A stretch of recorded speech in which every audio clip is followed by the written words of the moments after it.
Okay, good evening, everybody. You are welcome to this second edition of Sankofa Political Studies. We have with us today Edward Boateng, who at the moment is directly talking from Ghana. He's a Liberian and he's a Legend of Don Bosco. So he's going to talk to us today. Thank you for your availability, and we are all here keen to listen to you.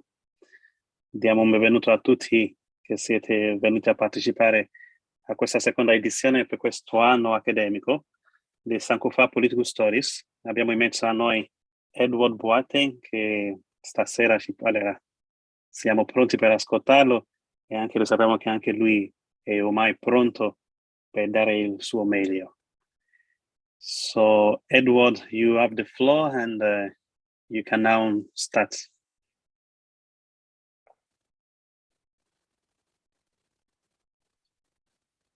You can unmute your microphone and start.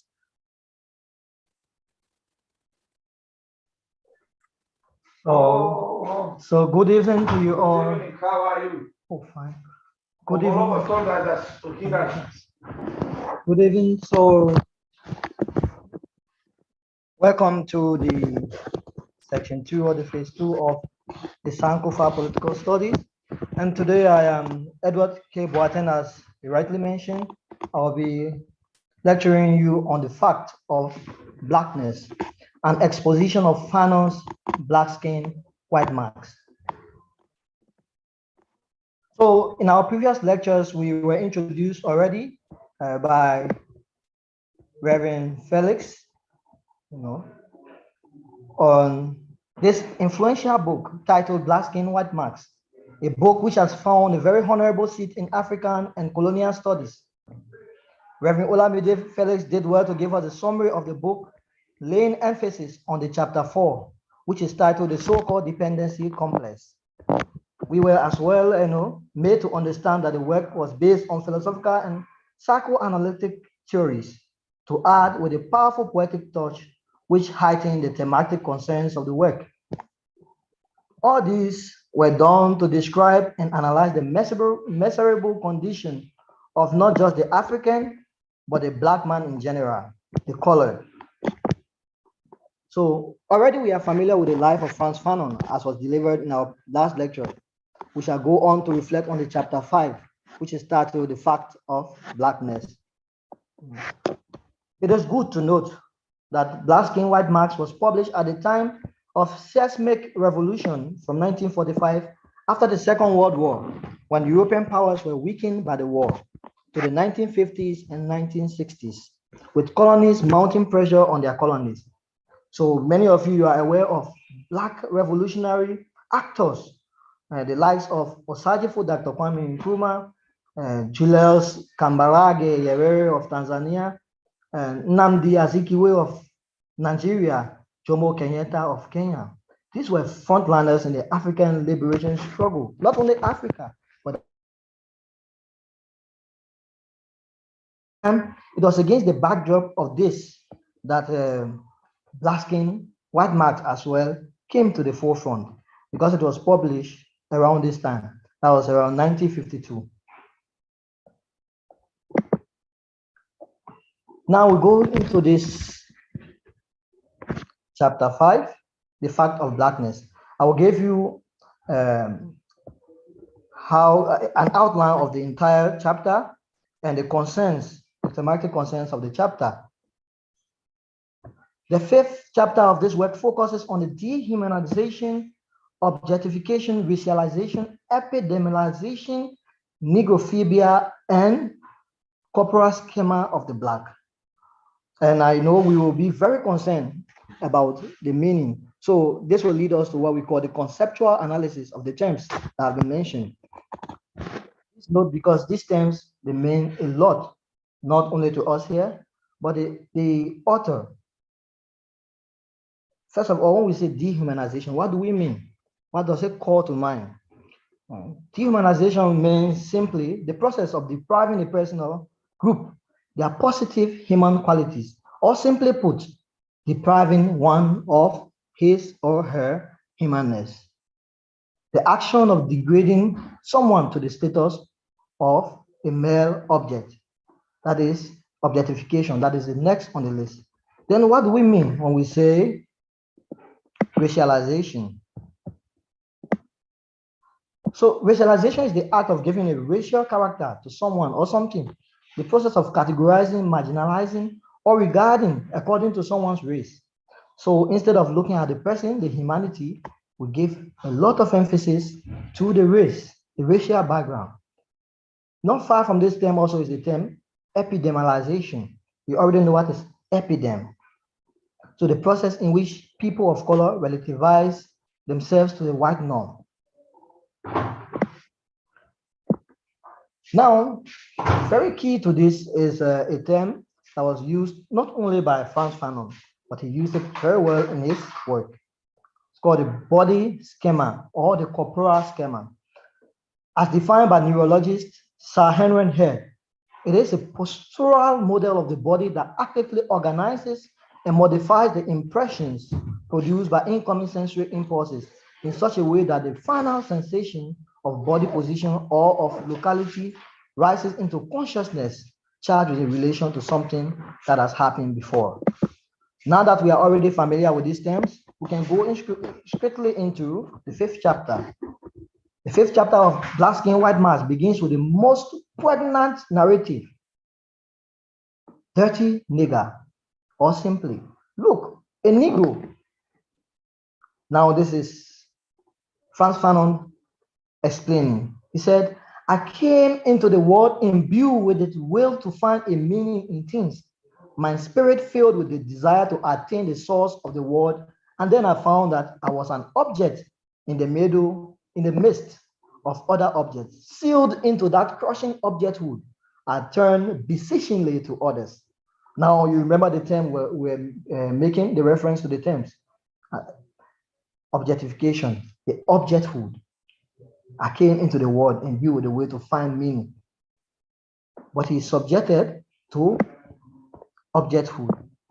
Going further, the author notes his darling man, his faith in a society that is in constant readiness to reject him on account of the color of his skin. He asserts that in the western shore of a colored people, there is an impurity, a flaw that outlaws any ontological explanation. Someone may object that this is the case with every individual, but such an objection merely conceals a basic problem. Ontology, once it is finally admitted as living existence by the wayside, does not permit us to understand the being of the blackness. So what the black man has been deprived of is his quiddity, that which makes him the black man he is. Because he has been deprived of his humanness, he sees himself as an object in the society in comparison to the white. He goes further. It is right here in this episode that Fanon exposes a monstrous white hegemony, a society ready to sacrifice anything to maintain her privileges, including the dehumanization and objectification of our entire race. Remember, I told you, now there was slavery, and after this slavery, the whites have gotten all the privileges of controlling lands and owning the capitals, taking, being laws. There are laws over the fields, laws over everything you can think of, everything imagined. They want to maintain this privilege. And so what do? They have to come up with a means to what? Legitimize their rule, their control over the black man. Even when people were calling for the liberation of the black man, people still had others, even the so-called wise allies of Europe. They still stood their ground to what?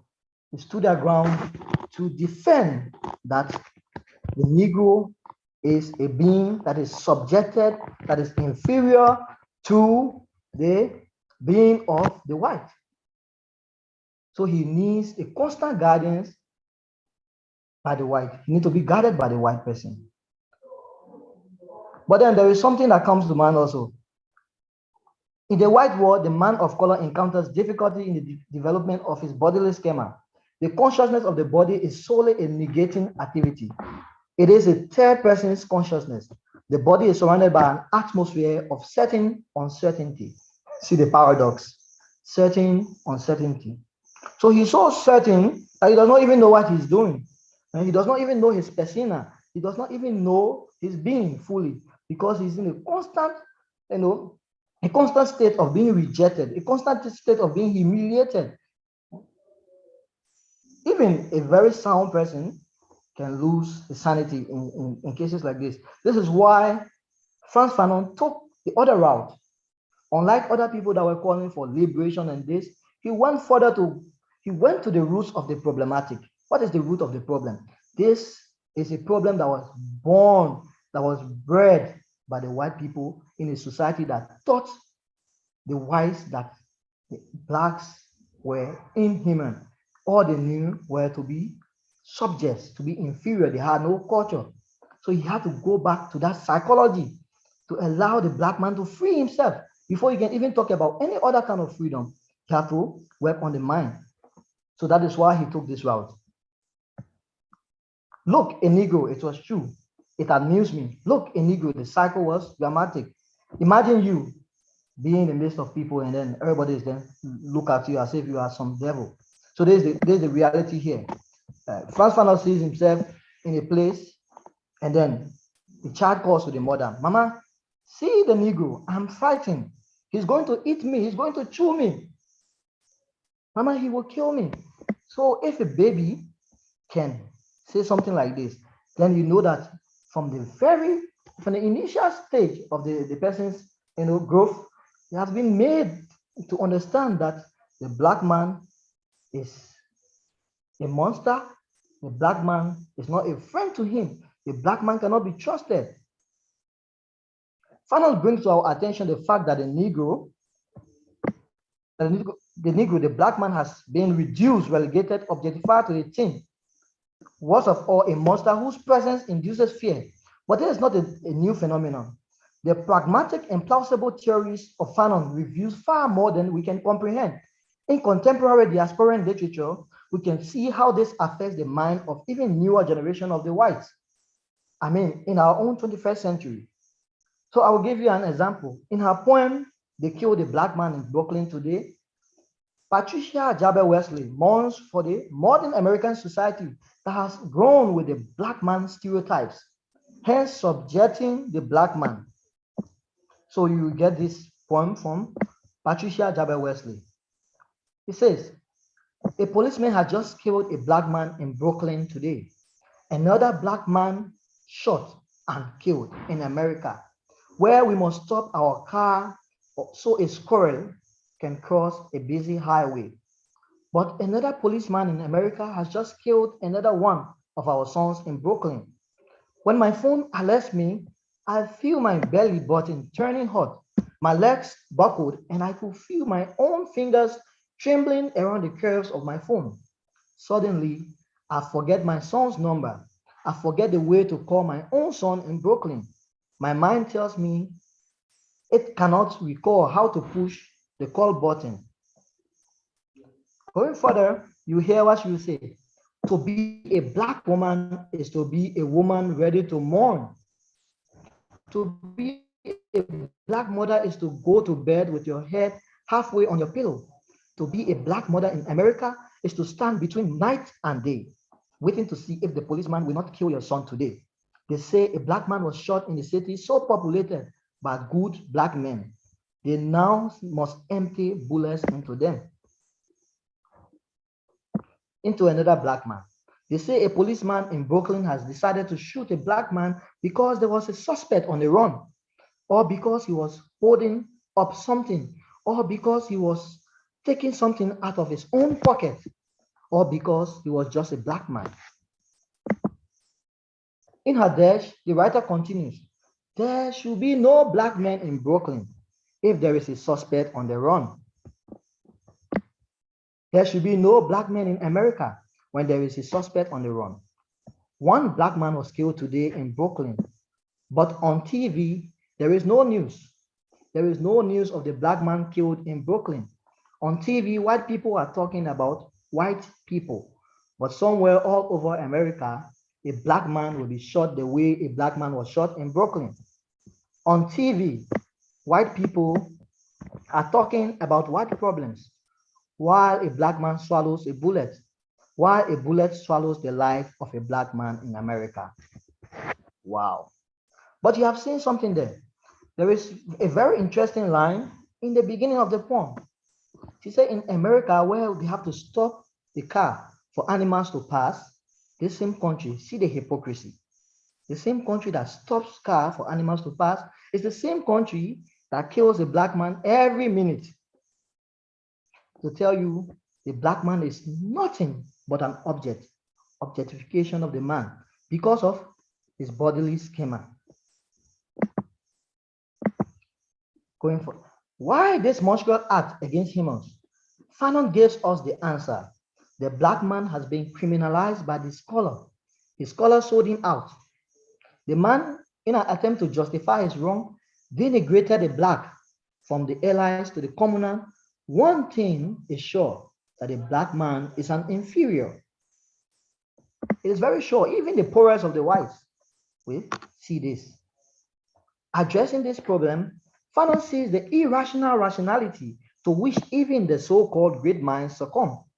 To be even the great minds, like I said from the introduction, people like Kant, people like Hegel succumb to this reality. And don't forget the armchair anthropologists, those who never stepped in Africa, but wrote that Africans were sitting on trees like monkeys. Don't forget them. So one such great thinker I made a reference to here, I cited him, is Hegel. And in his thought, he said that Africa is no historical part of the world. It has no movement or development to exhibit. Egypt does not belong to the African spirit. Imagine this. So it was clear that all they wanted for the black man was an inferior version of humanity. Reason to consider Egypt outside the African spirit. Blacks should only be savages, uncivilized, and lack intelligence. This is the history and legend they have set for the black man. Another famous philosopher known for his infamous racist thoughts was Immanuel Kant. For him, the blacks by nature have no feelings that rises above ridiculous. The black man can be nothing more than being ridiculous. In the first chapter of the history that the authors have compiled for me, this is Frantz Fanon speaking, the foundation of cannibalism has been made eminently plain in order that I may not lose sight of it. My chromosomes were supposed to have a few thicker or thinner genes representing cannibalism. In addition to the sex link, we discover what the racial link. What is shameful science? Now you see, I already made a reference. The scientists, the philosophers of white origin, the whites themselves were fitting the data so that it suits their narrative, their pseudo-narrative of the African being irrational, the African being an object. So they had found everything from the philosopher to the anthropologist to the scientist. Going further,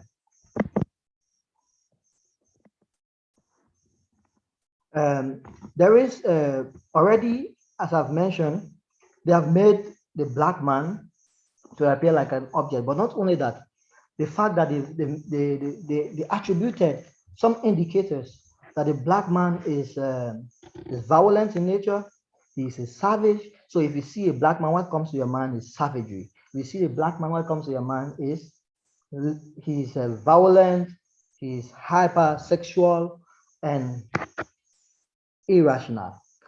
I will play a video for you that will show you just a little glimpse of what the people think of the black man most of the time. Black men should be evil. They should be the ones who have no feelings, no emotion, no rationality. So our host shall play this video for you to see now.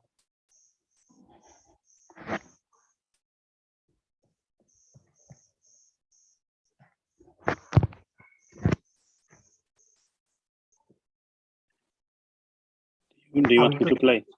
Okay. The video, yes, please. So you can unshare the screen. Okay.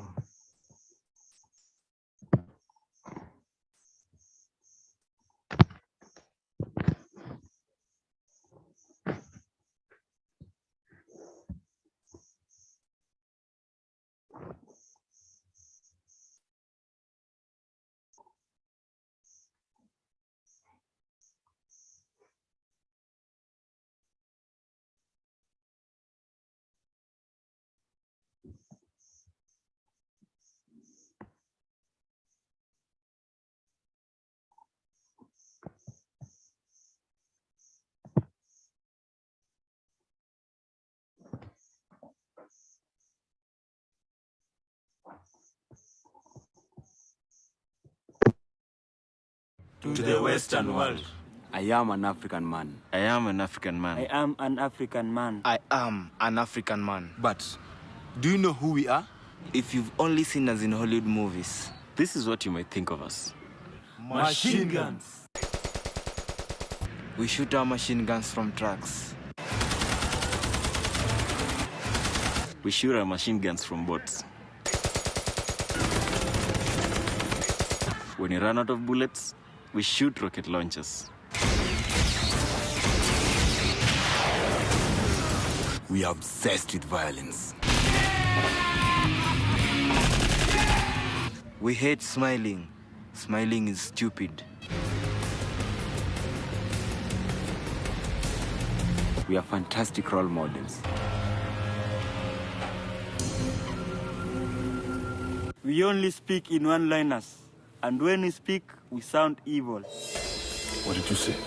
Do you believe in God? Staying calm is stupid. Where is the diamond?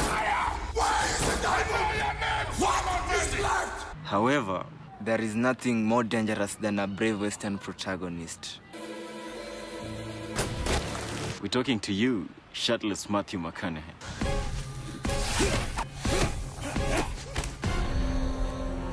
Are you okay? In One thing for sure, a day without war is a day not worth living.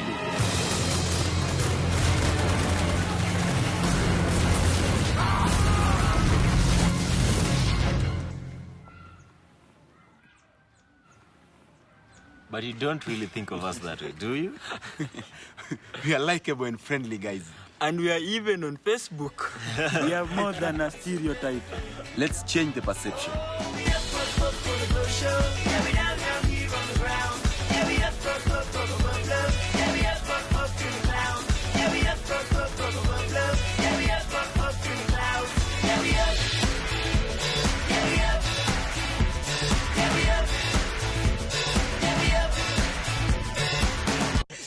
Don't you have a Matthew McConaughey poster in your room? No, who told you that? Nonsense.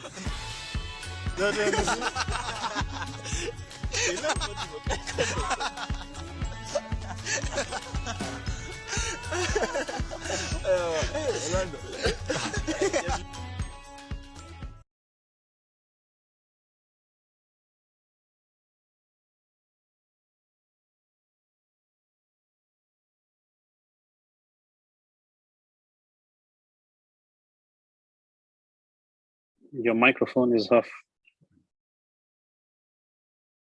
Are you getting me now? Yeah.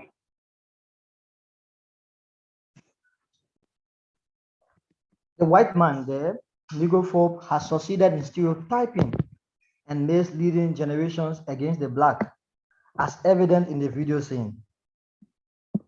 He is constantly at war with himself. Instead of the black man, the white man has played defensive against the defenseless. Fanon explains, when it was I who had every reason to hate, it was the black man who had all the reasons to hate. He was robbed of his pride, his dignity as a human, his wealth, his riches, his land, everything. He had all reason to be mad. He had all reason to react, to defend himself. But then the white man is always constantly at war with the black man. There is this internal guilt this guilt that has not allowed him to free himself. And despite that, most of them don't want to admit this fact. Imagine we have in museums in Europe artifacts, very great, priceless artifacts lying in the museums in Europe, all over Europe. And those who are speaking for the human rights, they find nothing else to advocate for, but things of mere, importance. So you can see how hypocritical, you can see the hypocrisy in everything they do. Like I said before, one who stops for an animal, but has the mind to kill a human. So it is seen on the last scale. Franz Fanon assessed here, he said, I resolved, since it was impossible for me to get away from an inborn complex. What is this inborn complex? He was born as a black man. He cannot get rid of it. As a black man, since the other hesitated to recognize me, there remains only one solution. And what is the solution? To make myself known. There was a comparison that was made between the black man and the Jewish people. They were also persecuted on a large scale in Europe, and especially in Germany during the Holocaust. Now, these people, according to the analysis made by Fanon, it was just a little misunderstanding amongst brethren. The Jewish man knows how to camouflage himself as a white man if he poses himself well. But the black man, as always said, the skin sells him out. So for the Jewish, all they needed to do was to prove themselves worthy of the love of their brethren, because they share the same thing in common, the bodily schema. That cannot be the case for the African. I don't care how he makes himself so American. I don't care how he changes the color of his skin. The case of Michael Jackson and any other person you can think of, you can make reference to, there will still be a problematic there. I think you also heard of the problem about England, the royal family. So it is a reality, it is a fact that we cannot deny, that a black man will be in a constant problem with a white society that have already implanted in the minds of their generations upon generations, that a white man cannot be his friend. Because someone who stands and claims to be anti-black advocates, somebody who is speaking for the black, comes up to refuse a black man who wants to marry his daughter. Imagine, simply because he does not want to, according to them, contaminate the pure race. The same issue of the Germans and the Jewish people. So here, Franz Fanon himself, he affirms his identity. He said he's left with only one thing, and this one thing is to be black as possible, as African as possible, and to be what? True to his identity. That is the only way you can what? Live to play to be white. You don't have to play that, because you will never be accepted truly by them. He affirms that in this poem. He was also a poet, a great writer. He said, but those without whom the earth will not be the earth. To make sense, all the more fruitful than the empty land, still more the land, storehouse to guard and ripen all on earth. That is most earth. My blackness is no stone. It's definitely hurled against the clamor of day. He continues.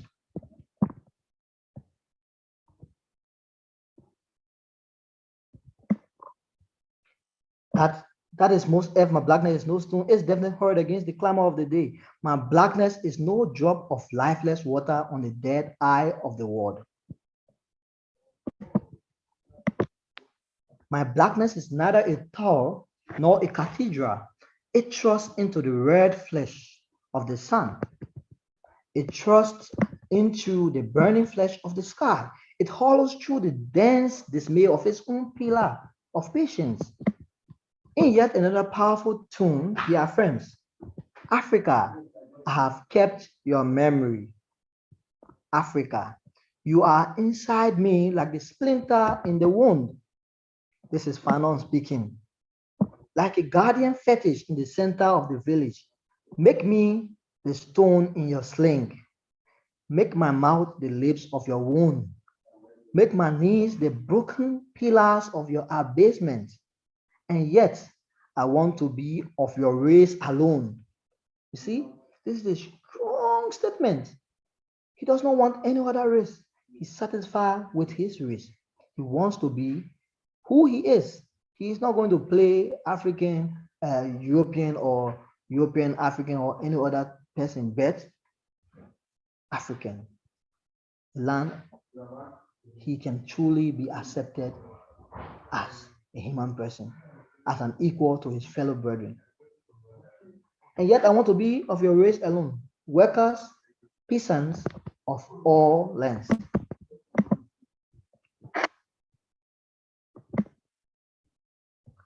Now, it is very clear that the chapter 5 of Lasking White Marks is not as bulky, and the themes are all centered around the acceptance of our identity as Black people. And also talk about negrophobia, everything ran through, like I said. In this lecture on the fact of Blackness, we have run through the realities of dehumanization, objectification, racialization, epidermalization, negrophobia, and the corporal schema of the Black man. The Black is and will always find himself in a society that rejects him because of his color difference. It is only his full acceptance of himself that will save him from this damnation. It is a damnation.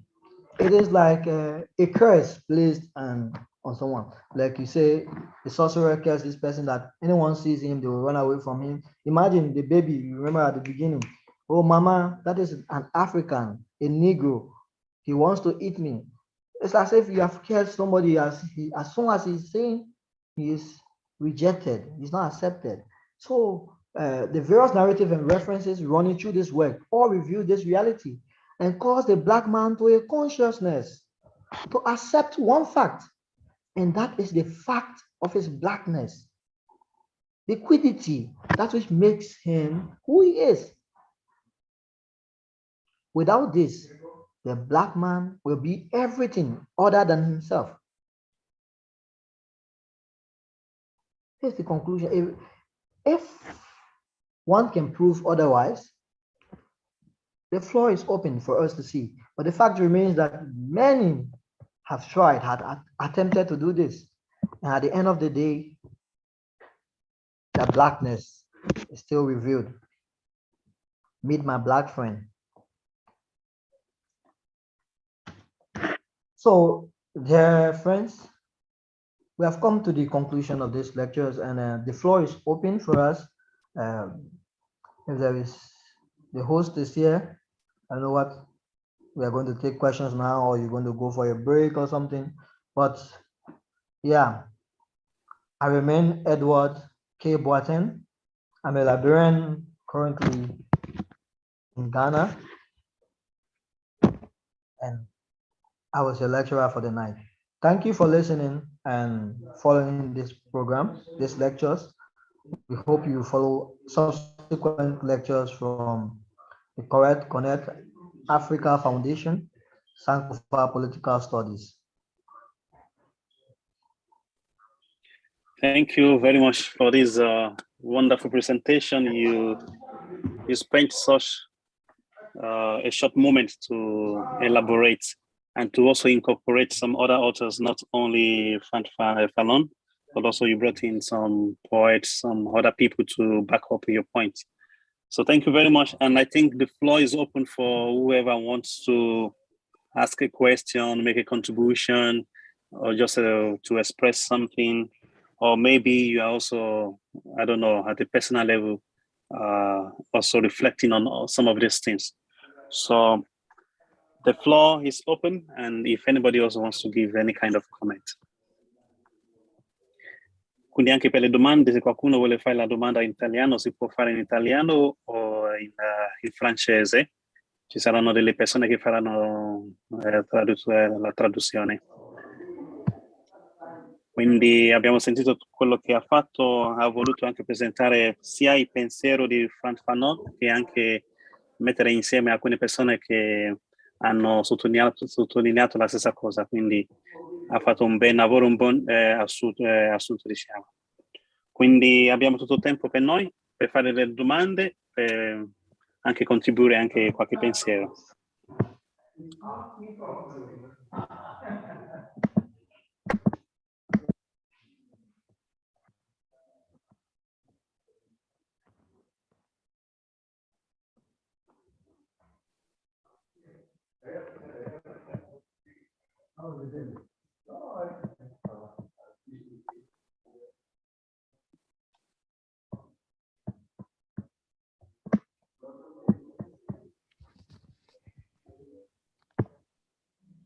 The floor is open for your questions. Okay. For those who can, yeah, okay. Prego. Good evening, everybody. Excuse my English, that is not clear. Thank you, Edward, for your presentation.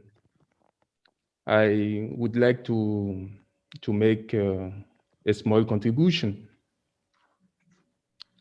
What is it to be Negro today? What is it to be Black today? An author from Cameroon, Achille Mbembe, talks about a new phenomenon that he calls the negrification of the words, or the proletarianization of the words. That is the fact of making words a word of proletarians. He developed this idea in this book, Critique de la raison nègre, criticism of negorism. I don't know what you think about this idea of negrification of the words. A word in Italian for our friends who are in Rome. Qualche anno fa ho pubblicato un piccolo testo sulla lettura che Frantz Fanon, la rilettura che Frantz Fanon fa della riflessione del pensiero la rilettura che fa Achille Mbembe, che è un autore, diciamo un filosofo, chiamiamolo così, un filosofo camerunese, la rilettura che fa del pensiero di Frantz Fanon riguardo giustamente alla questione del corpo. Vi leggo un breve passaggio di questo testo. Achille Mbembe riprende e approfondisce le intuizioni fanoniane sulla costruzione coloniale del corpo. Il filosofo camerunese esamina in modo particolare le dinamiche di produzione capitalistica del corpo. Tali dinamiche si riassumono in 3 operazioni, e cioè la riduzione del corpo a una forza lavoro o a un oggetto sfruttabile. Secondo elemento, la stigmatizzazione o la rappresentazione di questo corpo lavoro come corpo negro. Il terzo elemento, la planetarizzazione di questo sistema di sfruttamento, cioè la negrificazione del mondo o la proletarizzazione del mondo, scusate, il termine non è facile da pronunciare. Nel contesto neoliberale postcoloniale, il negro non è più soltanto una categoria etnica o razziale, ma anche una classe sociale. È quel corpo sociale costituito da tutti coloro che il sistema capitalistico spreme e schiaccia. Ecco, dunque, penso che sia un allargamento della riflessione, no? È vero, è una lettura un po', direi, comunista o marxista della questione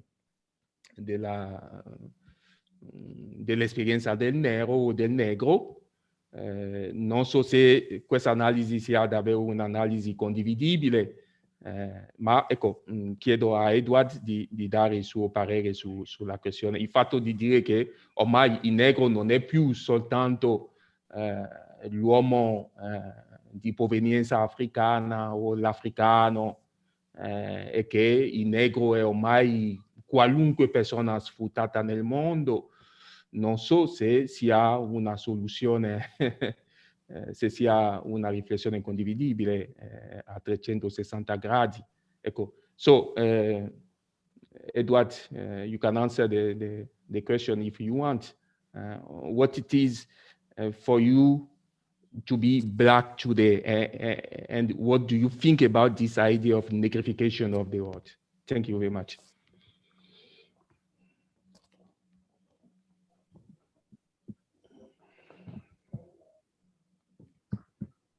Thank you. Thank you. Yeah,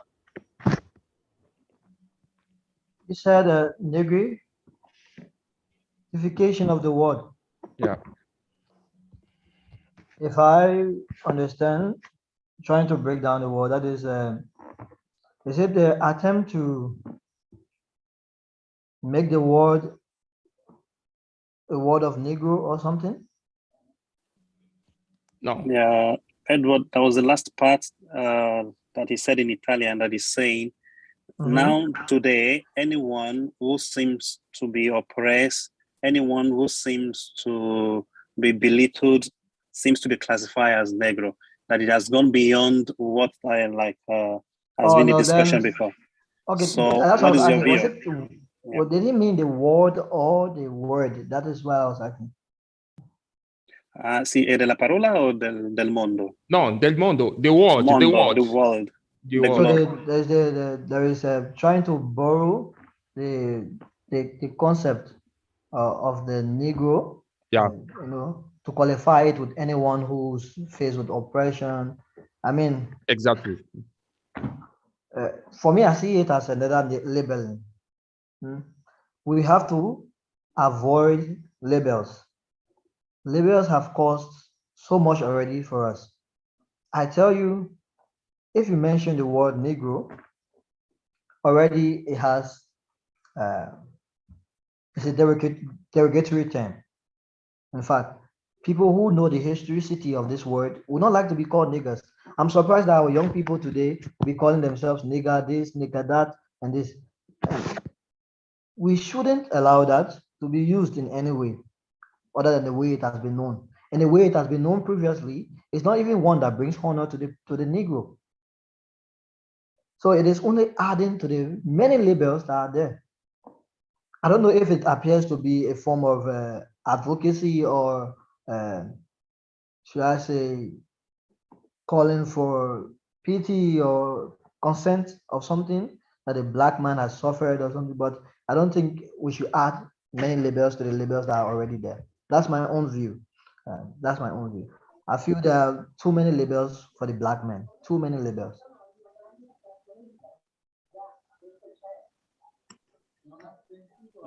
Isaac Lamano. Oh, yes. Good evening, and thank you once again for the beautiful presentation. I would like to make a simple contribution to the reflection that you have given, and also the pronouncement that Professor Mohuye has made regarding that author.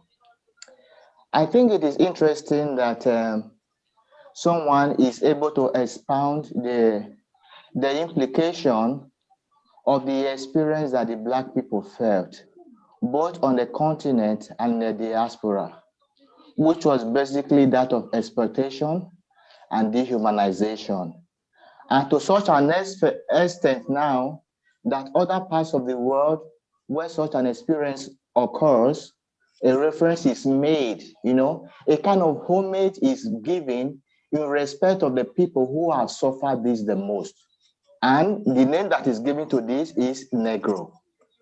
However, even though he is suggesting that people of whatever race or culture when they experience this thing, they fall into this category, I would be careful to sympathize with their experience and their suffering, but I would not equate it. Because according to the readings and analysis given to the experience of the African man and woman, there is something very peculiar and particular about his color. Most of the things and the theories that were developed that brought about the dehumanization and exploitation of the Black person, man and woman, was basically also about the subjugation of his color as a Black person. So because of that, even though there are similar experiences of people of different colors that reminds us of what we are suffering as Africans today, I would be careful to sympathize with their experience, but not to equate it, because it is certainly at a different level. This is my own experience. This is my own reflection. And just to buttress this point, therefore, there was one time a Nigerian author, Chimamanda, was asked about the experience of transgender women, whether the experience of transgender women who are being discriminated against can be compared to the experience of discrimination that women experience in general. And I think the answer he gave is quite similar and analogous to what I've already given. That once he recognizes the suffering and the dehumanization and the discrimination against transgender women, the experience of being a transgender can never be compared to that of being a woman who is discriminated against, because it is at a different level. But having this interdisciplinary consciousness might be useful. However, for me, it is good to respect the fact that the experience of the Black man can never be replicated anywhere else.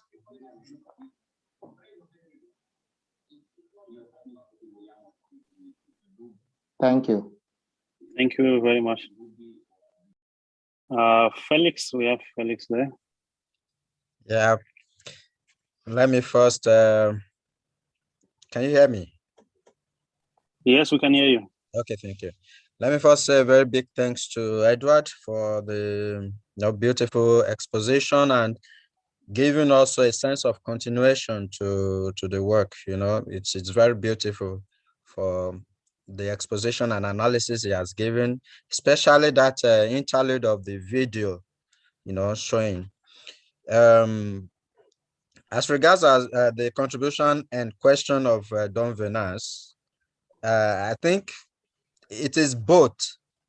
I would not also subscribe to the idea of that negritude has gone beyond the cultural and racial labeling, but also whoever feels that maybe they are weak or they are being molested or they are undergoing a lot of things like the Blacks, and that is where I supported what Isaac said. But we should be careful. In the last class, in my conclusion, I was saying that even though what Fanon had written about were very correct and are still obvious in our world today, a lot of effort has been made to correct or to lessen a lot of what the Blacks, the Africans are going through. Since this work is still on the same book that I exposed, this fact of negritude, when the Europeans use the word negro, they are using it as a deteriorating element of the African, the shamefulness of the black skin. That's what they mean when they say, look at a negro there. But the consciousness of the word negritude that has its origin mainly from the Francophone or French colonized or speaking Africans came as a result of to resuscitate, to bring about the Black consciousness. So Why the word Negro refers with the European mentality to shame the black skin. Negritude now goes beyond that. Negritude is to bring about that black consciousness, and that is where Professor Cécile Venance had a point, because it has gone beyond just that racial element, but now a movement, and that blacks need to accept what they are, but to be conscious of it and make it an element of pride, of pride, and that is why when you look at the other element of the book of this same of Fanon that has been exposed, you will see where he contrasted the black man against the white woman, the white man contrasted with the black woman. You see that now our consciousness, you have seen Africans, women who have gone beyond the stereotype that has been given to them because of their blackness, and African men also who have gone beyond that. So the main purpose of Fanon in this particular chapter is to raise that black consciousnness, while pointing what the Europeans, when they call look at a black man, look at the Negro, is to shame you. His work is in another way to turn it over that yes, we are black by skin, but we should make it a pride, and we should be conscious, we should be alive, everything about us, the totality of us should respond to this blackness, and not to make it a shameful thing, but to turn it around. Just as the inferiority complex became a dependency complex in his own word. So, like the question of Professor Cécile, what does it mean to be a Negro today? Okay. I will turn the question. It's a beautiful question, an existential one that each of us have to ask ourselves. But I will turn the question like, how are we using our negritude today as Africans? The movement, the consciousness, and all that it involves. Thank you. Thank you very much. The floor is still open for whoever wants to speak. C'è ancora la possibilità per chi vuole. Sì, c'è qualcuno già. Okay, Edward, you want to say something? Thank you so much. Yeah, in his last lecture, he made a great reference to the similar instance. I just want to contribute to what he was saying. I think the fact of blackness supports exactly what he's trying to, the point he's trying to make here. That is exactly what where Frantz Fanon is driving, to promote, this black consciousness, the negritude. Some of the term that was coined by Mrs. Leopard, it was promoted by Mrs. Leopard Siddhar Senghor. So this is actually where he was driving, Frantz Fanon, in this chapter, trying to bring to our consciousness the blackness. That's why when I was concluding, exactly what he said was he needed no other race but the black race. That is the negritude, giving some dignity to a term that was once derogatory. Thank you for the contribution. This is actually a beautiful point. I hope we can get other contributions and questions also. I remain open, and learning as well. Thanks, Professor, for the contribution. That was a very great brain teaser.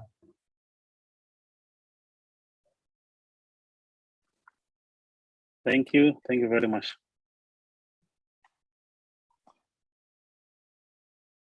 I would like to ask maybe a general question. I don't know if it is just for the floor. Maybe we can. Yeah, there is somebody wants to speak. Okay. Daryl Fopa. Echo. Okay. Good evening. Good evening. Thank you for the floor. I have a question, and I would like to make it in French. And I Please ask go ahead. permission to make it in French, and you would translate for the others. Then my question is this one. about what we are talking about. What is the real problem of niggas today? If we wanted to graduate the problem, are we niggas the first problem or white people? Let me say in French, well. Je veux dire que pour reprendre la question, le problème nègre, ou plutôt le problème négro-africain dans le monde aujourd'hui, et pour essayer de porter une contribution valide et valable qui puisse aider non seulement nous aujourd'hui, mais les générations futures. Par où devrions-nous commencer? Aujourd'hui, est-ce que ce sont les Blancs le problème des Noirs ou ce sont les Noirs eux-mêmes le premier problème de leur existence dans le monde d'aujourd'hui? Je crois que la réponse à cette question nous aiderait davantage à mieux cerner non seulement la pensée d'un Français-non, mais de tous ceux qui ont essayé de réinterpréter le concept de négritude, ou plutôt l'être nègre dans le monde. Après tous les mouvements coloniaux, de libération coloniale que nous avons connus. Donc voilà la question.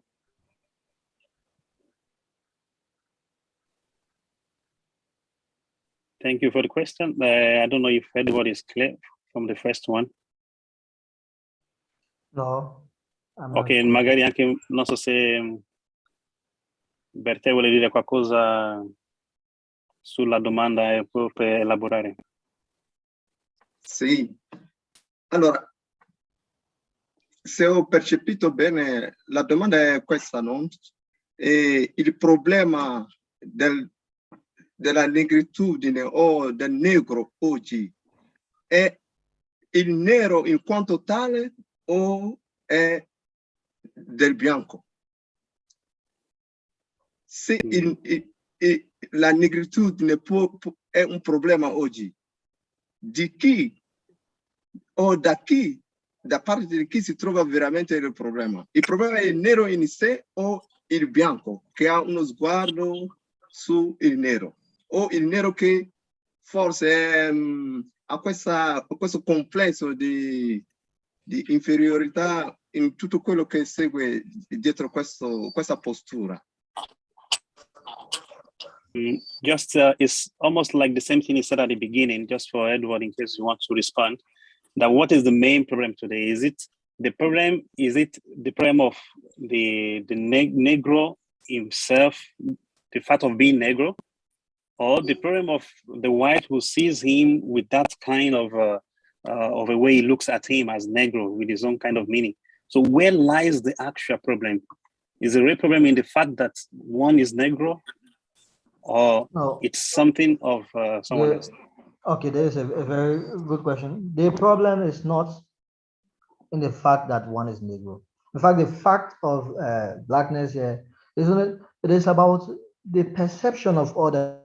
In fact, those people, they need to be cured clinically, because this is something of the mind.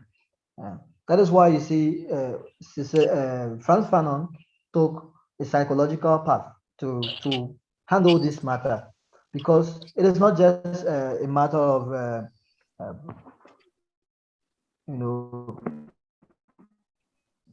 all these movements going there, revolutionary movements. It is a kind of revolution per se, but then this is a process of healing. It's a process of healing. The white man has to unlearn what he has learned in the first place, because they were mistaught. There was an operation of misteach. They were mistaught, and this has been passed on from one generation to the other. So how do we correct this? The problem is not that I'm black. I mean, you cannot say because this man is black, he has a problem. Though nobody is by default a problematic being. Nobody is by default. But this is what they taught the others, that the black man is by default a being that is inferior. He is by default a savage. He is by default an uncivilized man. So it is not about the black man. The problem is about he who perceives the black man in this way. He needs to learn and unlearn. You need to unlearn that which he was taught and to learn the new way of seeing the black man as a human, as himself. But there is a problem here. This is the problem of the privileges I was talking about.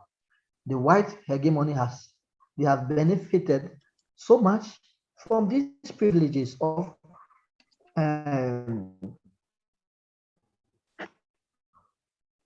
from the white for the black man, the privileges of getting away with everything, that is from the political gains they have been getting from the times of slavery, the privileges of you can just name them. There are many other privileges. So to just consider the black man as a friend, as an equal, would mean that he has to come up with a long campaign of, first of all, reconciling the differences, returning whatever is the right of the African. How many of them are ready to empty their museums and bring back the African, the loot from the African soil? How many of them are ready to allow the Africans to run? I mean, support the Africans, give them funds because they have robbed us. Give them funds to run without giving loans that would leave us in chains. How many of them are ready to do that? How many of them are ready to teach African studies in their schools and tell them of the great values and great contribution of the African people? How many of them are ready to add African studies in their curriculum? How many of them? So it is a whole process, a long process. Are they ready for this? So this is it. Thank you. Edward ha appena tirato fuori alcune cose che sono proprio anche delle cose oddierne che vediamo oggi, che viviamo anche. Quindi il fatto, secondo lui, anche quello che condivido, è che negritudine in sé non pone nessun problema. Il problema resta a chi in qualche modo, magari con qualche situazione che Edward ha chiamato psicologica oppure patologica, che abbia fatto uno sguardo oppure una lettura sbagliata del fatto di essere negro. E poi ha sottolineato alcune altre cose che comunque ci sono delle dimensioni anche a questa cosa. C'è chi ha guadagnato anche a livello economico e poi per rifare tutto e riconoscere il negro in sé come è, senza questi, diciamo, red label che ci sono, sarebbe come rifare tutto che gli ha costruito, quindi sarebbe come tutto il mondo che crolla. Ecco, quindi sono delle cose che comunque possiamo continuare anche a dire. Ho visto che adesso c'è c'era Isaac, non so se vuole parlare ancora, però c'è anche un Wanchuku Shimeze che si è alzato la mano per la prima volta, quindi Shimeze, you can speak. Then after we will call Isaac. Shimeze Joseph. Yeah. Okay. Good evening, and thank you very much for this opportunity. First of all, I'd like to appreciate our brother Boateng for this wonderful lecture.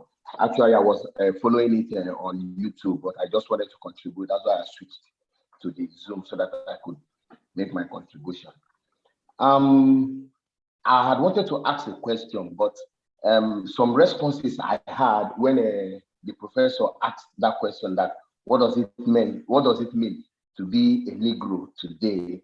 I think for me, more than just answer that question, I think it's for me, I'm just saying my more than just answering that question straightforward, I think it calls for reflection also. That is why, first of all, I really appreciate this platform, this Connect African Foundation, for taking us back to our roots. Because the word Negro, despite the fact that it was a name has been used to ridicule the blackness, but I think more than just that, that's why I really love the answer Isaac gave, that and the analogy he gave of the plight of a woman being maltreated, and the how do they call it? The analogy he gave. That's why I really love that analogy. But that notwithstanding, I also think that conscious effort has to be made on the part of we, see the platform like this, to continue to sensitize others and other people with.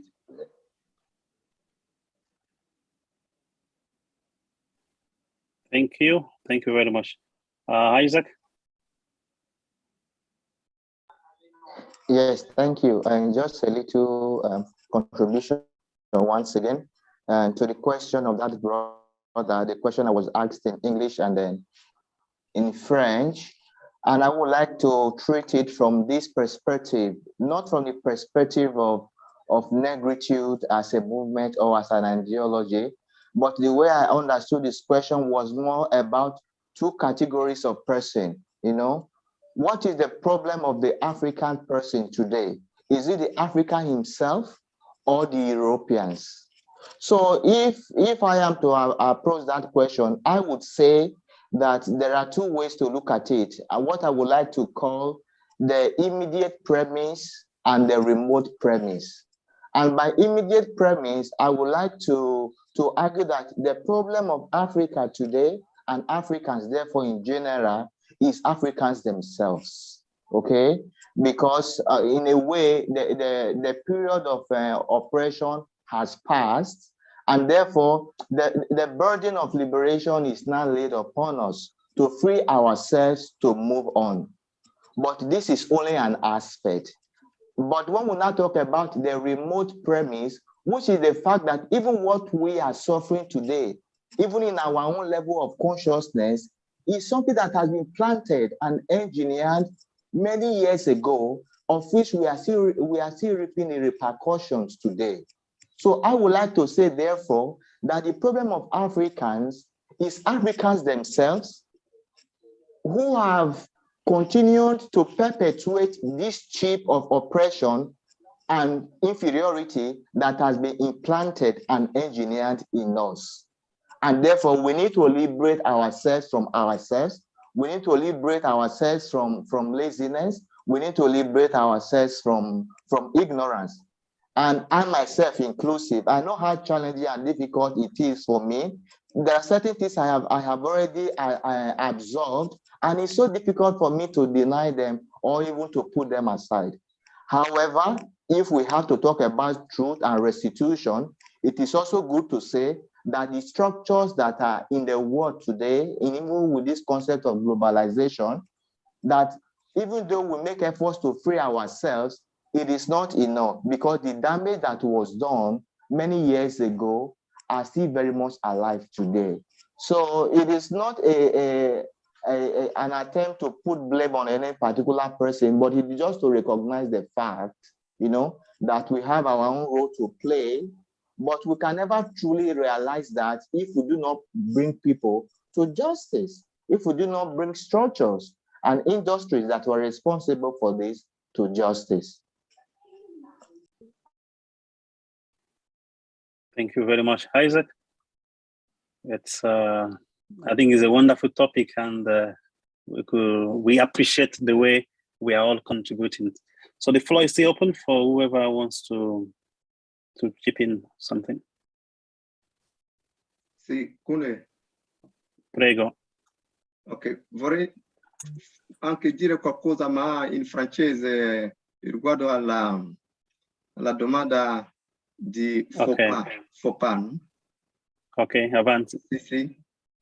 Che va un po' nella linea del ragionamento di Isaac. Et, mon frère, vous avez posé la question ou posé la problématique de savoir si le problème actuel de l'homme noir, où situer vraiment, comment l'apprécier, faut-il l'apprécier à partir de l'Africain lui-même ou bien à partir du regard que le blanc a sur lui-même. Alors, moi, je dis, peut-être, il faut d'abord examiner le problème en soi. Quand nous prenons le problème en soi, ce n'est pas quelque chose qui est arrivé, la situation à laquelle nous assistons aujourd'hui n'est pas quelque chose qui est arrivé au hasard. C'est tout un processus qui a conduit à la situation actuelle à laquelle nous vivons et qui n'est pas arrivé comme ça. Ça a été pensé, planifié et élaboré. Alors, en appréciant le problème, la situation actuelle, en prenant conscience de tout ce processus historique qui a conduit à la réalité actuelle, alors le problème en soi, on peut, comme je vais dire, identifier ses racines et savoir qui est responsable, même si le noir a collaboré d'une manière ou d'une autre. Mais il faut savoir que ça a été une pensée. Ce auquel nous assistons aujourd'hui a été pensé et planifié par quelqu'un. Maintenant, le renversement de cette situation actuelle ne viendra pas ailleurs. C'est la victime même, l'Africain même victime, qui doit maintenant inventer les mesures ou les solutions qui lui permettront de pouvoir renverser la situation. Dans ce sens où il doit savoir que si la situation que lui il vit aujourd'hui a été pensée et voulue par quelqu'un pour ses propres intérêts, même si ils sont idéologiques, il faut savoir, ce n'est pas ce dernier qui viendra dire « Oh, voilà mon ami, ta situation est dramatique, ça fait pitié, alors je suis d'accord, on renverse la situation. » Il ne renoncera jamais à son projet. Et ça, c'est le regard de qui a planifié la chose. Lui cherchera toujours de nouvelles stratégies pour maintenir ses objectifs ou bien viser ses objectifs. Il y a Hamza Boukari et un Français qui ont écrit un livre sur l'impérialisme, disant que l'empire qui ne veut pas mourir, pour dire qu'il cherche toujours de nouvelles stratégies pour maintenir les mêmes résultats ou pour viser les mêmes objectifs. Mais c'est l'Africain en soi qui doit prendre conscience et savoir que sa liberté ou sa dignité n'est pas à négocier, ce n'est pas à marchander. Il doit la revendiquer, il doit l'arracher, il doit s'engager pour cela. Et je crois que c'est ce que nous sommes en train de faire ici aussi, d'une manière ou d'une autre. Donc, c'est comme ça, moi, je pourrais apprécier la situation. Mon frère Fopa. Thank you very much, Bertin. We have, I saw somebody raising their hand. Ah, yes, professore. Sì, vorrei fare una chiarificazione concettuale. Magari il fatto di non delucidare i concetti o l'uso che si fa dei concetti crea anche una certa confusione. Ci sono due usi del termine nero. C'è l'uso del termine nero in quanto stereotipo. E qui si tende a ridurre un uomo o un popolo a un colore, il quale colore viene razzializzato. Qui ovviamente siamo nell'ottica di un pensiero riduttivo che porta al razzismo, alle teorie razziali e così via. Quindi questo è il primo uso del termine nero ed è questo uso del termine che è problematico. Poi c'è il secondo uso, è l'uso del termine nero in quanto identità culturale e non soltanto in quanto identità biologica. E nero qui rimanda all'insieme dei valori di civiltà di un popolo. E questo uso del termine nero risale all'antichità faraonica.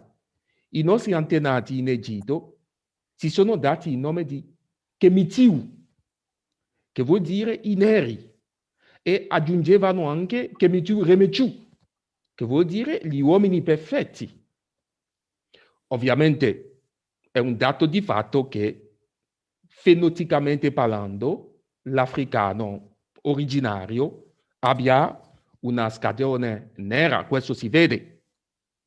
Ma utilizzando questo termine nero per designarsi, i nostri antenati avevano, pensavano non soltanto a un fenomeno soltanto biologico, ma a un insieme di valori. E mi ricordo quando MSS è andato negli Stati Uniti invitati dagli afroamericani per fare una una conferenza lì, lui subito, penso sia negli anni, non mi ricordo più, sul finire degli anni 80, lui ha fatto questa precisazione dicendo quando noi usiamo il termine nero per parlare di negritudine e così via, non ci concentriamo, ecco, razzialmente su un fenomeno biologico, ma sull'insieme dei valori di civiltà del nostro popolo. Quindi penso che questa precisazione va fatta. Nell'ambito africano non si rigetta il fatto biologico perché, ecco, non è qui il problema, ma non si assolutizza il fatto biologico come se fosse, diciamo, l'ultima definizione del nostro essere uomini nel mondo. Ecco, volevo fare questa precisazione, no? Delucidare un po' il discorso. Grazie. Thank you very much. Maybe just to say something brief in English, because I think it's very important. The Professor Sensen already made a clarification in two ways in which the term Negro comes to be used. So, and the first one is the one, of course, that is like reducing somebody to a mere color, a mere complexion, and which is a way of reducing the person, of also removing the dignity of the person from him. But the other one is that which is not just biological, but which make reference to a kind of cultural identity.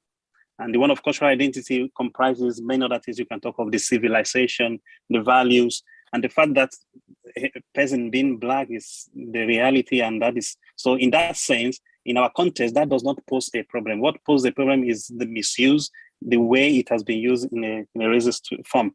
And he said this second way actually goes back to the ancient Egypt, where they make use of two terminologies that make reference to this, no? That they recognize themselves as Black and perfect, talking of Kemitu, Remitu. So that is briefly. And there is Jones Flomo that has his hand raised up. Jones Flomo, something like that. Yes, Okay, sir. okay. Hello. Okay, you have the floor. Hello. Hello, we can hear you. Okay, good evening, everyone. Good morning from my end. I joined you from Northern India. Okay. It's actually 2 a.m. in my area, but I have to stay up to follow this program. It's a very nice one. I even joined late. I'm sorry for that. I want to make a comment on the first speaker before the professor. There was one guy, then the second one before the professor. He was speaking about who is the fourth now. Is it Blacks or the American or the white themselves? I think emancipation is not just the movement of people from a place or from a situation where they have been held hostage. It actually has to do with the mind also. And I believe Africans are at fault in this situation because we have not accepted the fact that we have been emancipated from whatever bondage, slavery, whatever way of life that was brought to us by the whites, and we have not accepted. What I say this is because we still depend, we still rely on the whites for everything. We still feel that our own produce, our own productions, our own manufacture, they are not up to standard. We still feel that our educational standard is not up to the level yet. We still feel that our children need to travel overseas before they succeed. We still feel that we need to eat what made food before we become healthy. We still feel that we cannot create medicine on our own. With all the dependency syndrome, I think that the Blacks are still in slavery in their own land, but it's just happening in their mind. If we accept the fact that we have come home, if we accept the fact that we've been liberated, we have the power to do a lot of things, we have the energy, we have the will to stand on our own, I think Africa or Blacks can see themselves in different light. But with that, I think we are still in bondage in our heads. So first, like the musician would say, emancipate yourself from mental slavery. I think this is very important. That's where we have our problem. Thank you so much. It was nice joining you guys tonight. Thank you very much, Jones Flamo, all the way from India. Thank you very much. So, sembra che non vogliamo finire oggi, sono delle cose... Ci viene tutto addosso così caldo. Allora,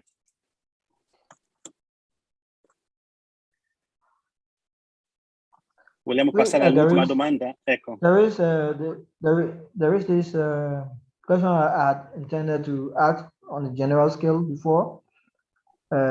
Since we were told that there is a part the black man himself has to play, let's assume that the black man plays the role of accepting his blackness, his Africanness, and working towards developing himself. Like I made reference to the Jewish who liberated himself after he was marginalized, but then he proved that he was capable, was qualified to be, to be at par with the so-called Europeans. And they later come to, they accepted him, the Jewish man. If this is the case with the Africans build and develop themselves to, let's say, no more like the first world countries, the Western countries out there. How are we going to see it? Are we still going to be seen as inferior from their part? The reason I'm asking this is the problem of Egypt. You remember I made reference to Egypt from the beginning. Egyptian civilization was a very great one. When Hegel was making reference to it, he said they were not part of the African spirit. So this, it takes us back to the problem of not just the African trying to be, develop, to prove himself worthy of everything. Even if he does that, like the way the Egyptians did of old, they will still have a problem, because what they said is, this is not an African spirit. Egyptians are not Africans, but this is it. So that means they will always find a problem to blame the skin for something. I don't know if my points are clear, but I feel even if Africa strive to be like Dubai or whatever development, wherever they take themselves, the problem of the white man seeing him as what he is, an object to him, will still be there, except they are ready to welcome themselves as well. This is the point. I feel it's necessary that Africans accept their blackness and work towards it. The same goes to the white. They have to do a lot in that line. Yeah, I think on a personal note, I also think that the aim is not to change the narrative of the other. The focus is to build myself, to recognize who I am, and to fulfill that. And for me, it doesn't matter what could be now the judgment of the other based on that. In fact, the fact of having this kind of discussion, reflections, and deliberations like this could pose problem already for someone. So it's like something extraordinary, something that seems to be, no, it shouldn't be done. So the aim is not to now get the affirmation of the other. You can regard me as whoever you think you want, as far as I personally embark on this journey and I know what I'm in for, to realize myself. I know who I am, and I don't need that affirmation. So we should also somehow liberate ourselves from this kind of like, oh man, good boy, yeah, we recognize you.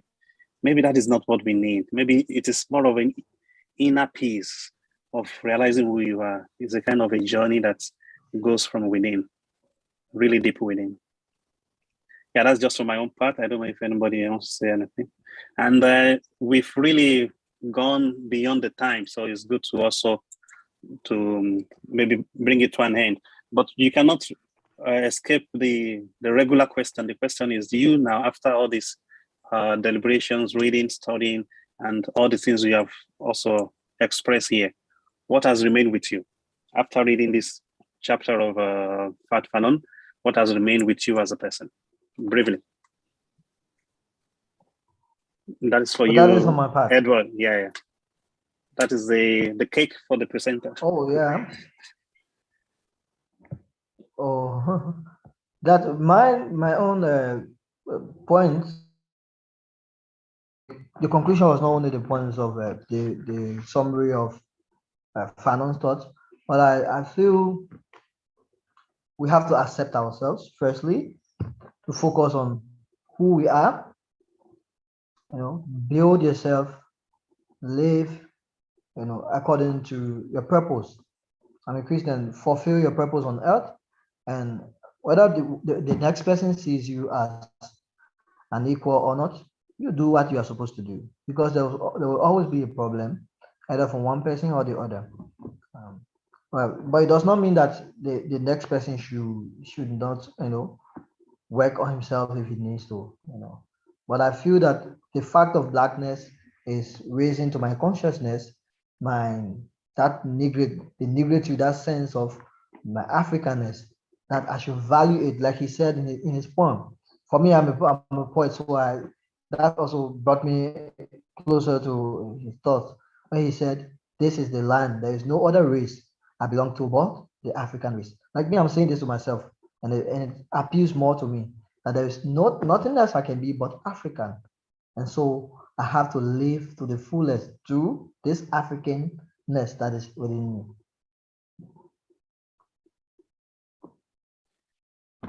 Thank you very much. It's impossible to mention the name of everybody present, but be sure that we recognize you, we recognize that you are here with us, and we appreciate your presence. Today we reached at the point, the number of 25, and that was quite high. And at the point I was trying to write the names, but then it's difficult to get all the names.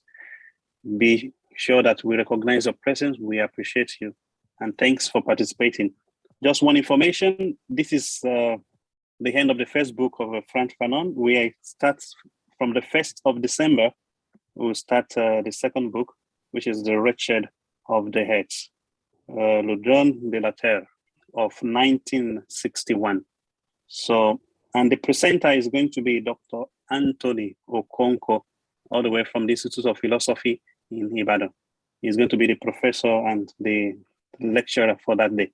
So please watch out for the link, and we will get in touch and we'll meet on the 1st of December. I don't know if there's any other thing, any announcements, any pronouncements from any part.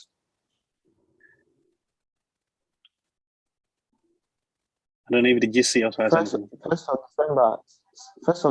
December sounds so far. We just say next week so that people will It's not actually next. Is it next week, really?